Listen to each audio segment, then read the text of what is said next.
Assalamualaikum warahmatullahi wabarakatuh. Nama saya Tika Kumalasari dari kelas P4 2017 kelas malam dengan nomor mahasiswa 17220297. Video ini saya buat untuk memenuhi salah satu tugas dari administrasi untuk mata kuliah Human Resource Management for English Institution Provider. Jadi di video ini akan menjelaskan secara ringkas tentang manajemen sumber daya manusia dan tantangan-tantangannya, juga materi yang kedua yaitu praktek-praktek manajemen sumber daya manusia. Yang pertama yaitu manajemen sumber daya manusia serta tantangan-tantangannya. Manajemen sumber daya manusia atau yang biasa disebut MSDM adalah suatu ilmu atau cara bagaimana mengatur hubungan dan peranan sumber daya yang dimiliki oleh individu secara efisien dan efektif, serta dapat digunakan secara maksimal sehingga tercapai tujuan bersama perusahaan. Lalu di dalam manajemen sumber daya manusia juga itu ada tantangan-tantangannya. Yang pertama itu ada tantangan lingkungan atau environmental challenge. Tantangan ini merupakan kekuatan eksternal yang dihadapi oleh sebuah perusahaan. Hal ini dikatakan berpengaruh jika organisasi dikarenakan manajer sebuah perusahaan tidak bisa mengontrol terhadap pengaruh eksternal tersebut. Yang kedua ada tantangan organisasi atau organizational challenge, yang merupakan tantangan internal yang terkonsentrasi dalam internal perusahaan itu sendiri. Seorang manajer yang efektif dan profesional proaktif biasanya tidak reaktif menyelesaikan masalah tersebut sebelum masalah tersebut menjadi persoalan yang besar bagi perusahaannya. Dan yang terakhir ada tantangan individu atau individual challenge. Persoalan sumber daya manusia pada tingkat individu lebih terfokus pada keputusan yang berhubungan dengan karyawan secara spesifik.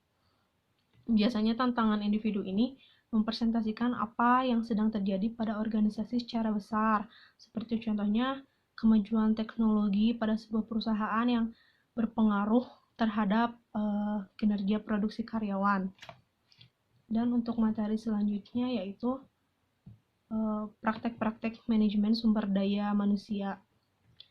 Dalam materi praktek-praktek manajemen sumber daya manusia, para ahli telah mengkaji dengan seksama sistem dan praktek manajemen SDM yang ada di perusahaan yang menurut para ahli itu adalah penting dan terumuskan menjadi 7 praktek manajemen sumber daya.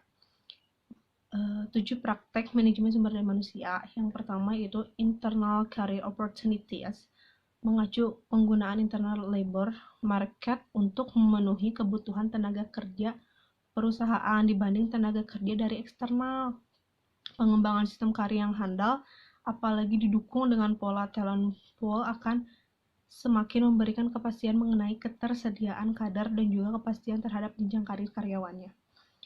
Dan yang kedua ada training sistem formal, mengacu pada pelatihan formal yang diberikan pada karyawan. Organisasi dapat memberikan training formal secara luas atau mengacu pada skill yang harus dikuasai oleh beberapa karyawan tersebut dan dilakukan beberapa sosialisasi.